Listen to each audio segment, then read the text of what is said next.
Ignition sequence starts. 6, 5, 4, 3, 2, 1, 0. Liftoff. We have a liftoff.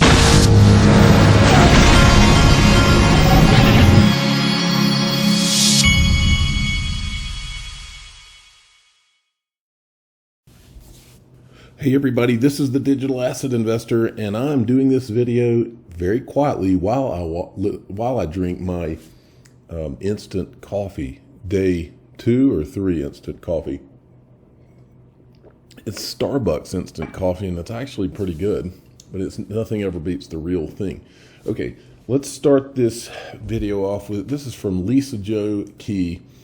Just got this. Ron Hammond, I believe he used to work at Ripple. He's one of the guys that used to work for, I believe he worked for Warren Davidson in Congress. And then he went and worked for Ripple for a little while, I believe. Anyway, he puts this out. It's official Senate Banking Committee hearing cryptocurrencies. What are they good for? Hearing is set for Tuesday, July 27th. This is what the hearing will look like.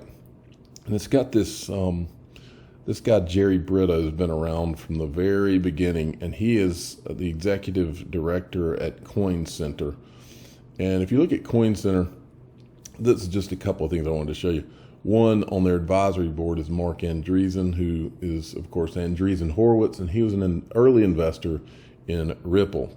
The other thing is their supporters. If you go down here, you'll see some familiar names down here. And then, oh, here's the one I wanted to show you. There's Digital Currency Group, also an early investor in Ripple. Okay, now John Deaton tweeted this out, and I thought this was interesting. He says, I have a serious question to ask. Does the law firm Simpson Thacher have a direct inside line to the SEC? Prior to joining the SEC, however you say that guy's name, worked in the New York offices of Simpson Thacher Bartlett LLP.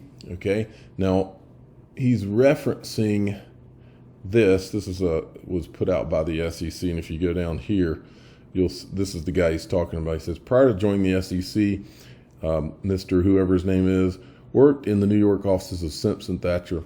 And the reason John Deaton's bringing that up is because we also know someone else who was at Simpson Thacher, then was at the SEC, getting paid by Simpson Thacher, and then went back to Simpson Thacher. That would be William H. Hinman. And so I think John Deaton must smell something. I've smelled something for a long time, just like he has. Okay, Michael at VAL5 Links sent me this. This is a good one. He says, this is Wrath of Kahneman.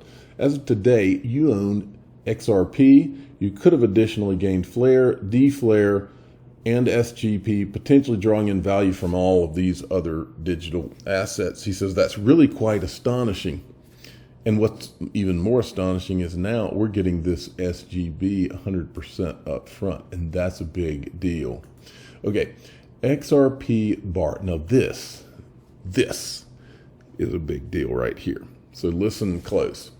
BNY, now if you've been listening to this channel for a while, you know what's going on here.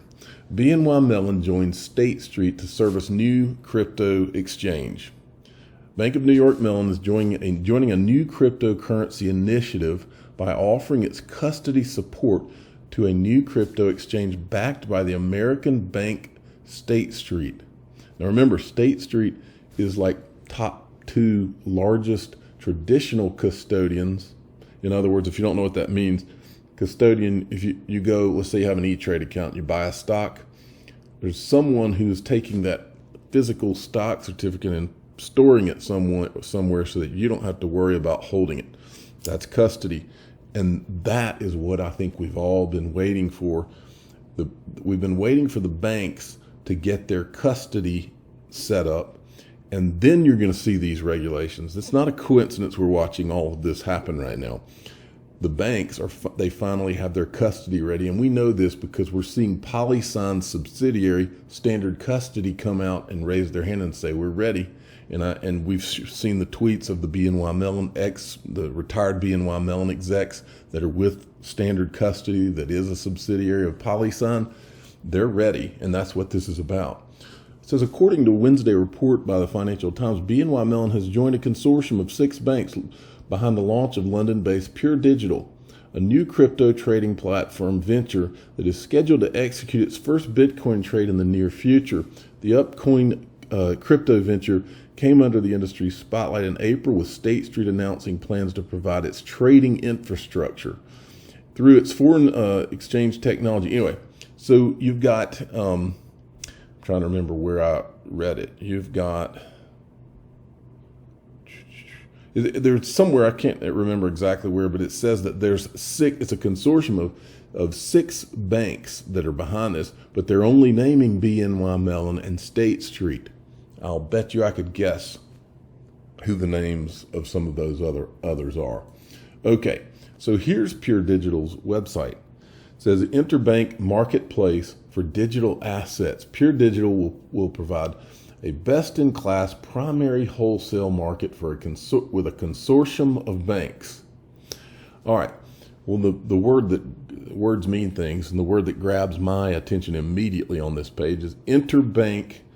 Interbank. We know where we've heard that before. Let's show you where we've heard that term before. The first place I remember hearing it. This is a tweet from this guy back in September 18th, 2020. He says, if you take a good look at the following example from the World Economic Forum Insight Report, there is only one example per definition. And then he tells you there's two digital assets mentioned. Interbank is different bank ecosystem. And then he says Goldman to SPI, XRP. This is from the Central Bank Digital Currency Policymaker Toolkit. This is probably the same toolkit that is in the hands of all of these central banks that are now talking about how they want to build CBDCs. And we know that Ripple's working with over 50 central banks to help them create these private ledgers. Now, so this was from the Center for the Fourth Industrial Revolution from January 2020. And there you have it. Crypto assets designed for inter and intra-bank payments and settlements, XRP.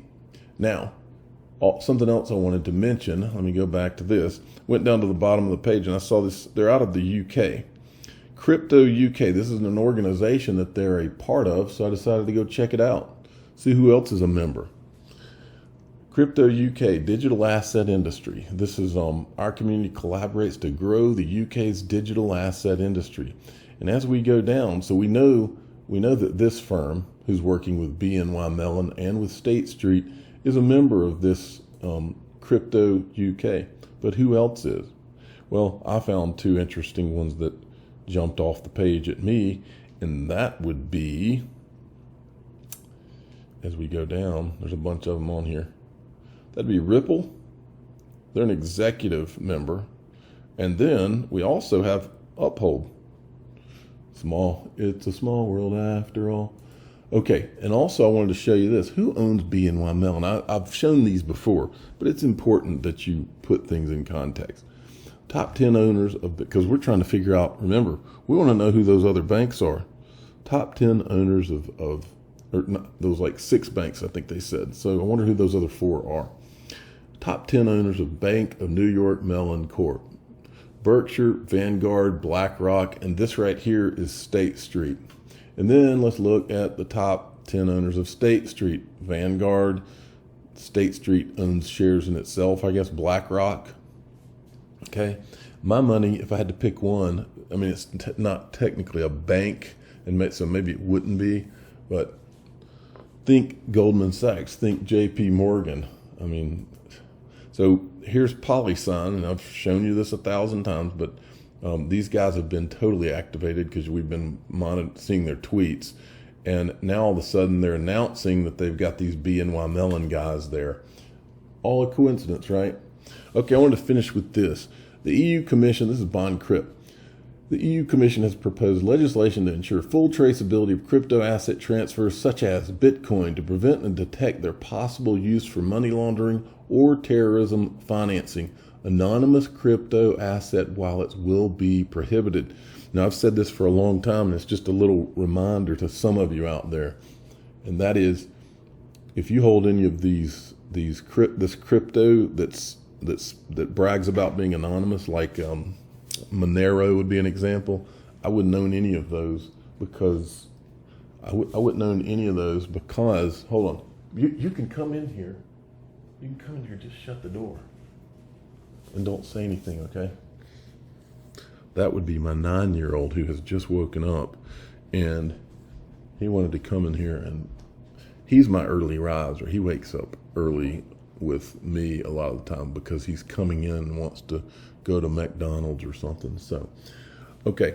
So anyway, if you hold any of these anonymous digital assets, I personally don't own any of them, and I wouldn't own any of them because eventually those are going to be targeted more than any of them, because that's the last thing that these governments of the world want. Okay, I want to remind everybody, one of my sponsors linked to it's in the description of every video I do. This is private equity. This is a way to be investing in the picks and the shovels in digital assets, which I do. They've still got some Kraken on the board. They got some linked to. They're sold out of Ripple, but they load these things up almost, I don't want to say every week, but every couple of weeks. So keep your eyes peeled on that. Uphold is sold out. These are the ones that I pay attention to on here. So check them out. I'm the digital asset investor. I'm not an investment advisor. This is for entertainment purposes only. Please subscribe. Hit the like button. Tell your friends and family to check out linkto.com.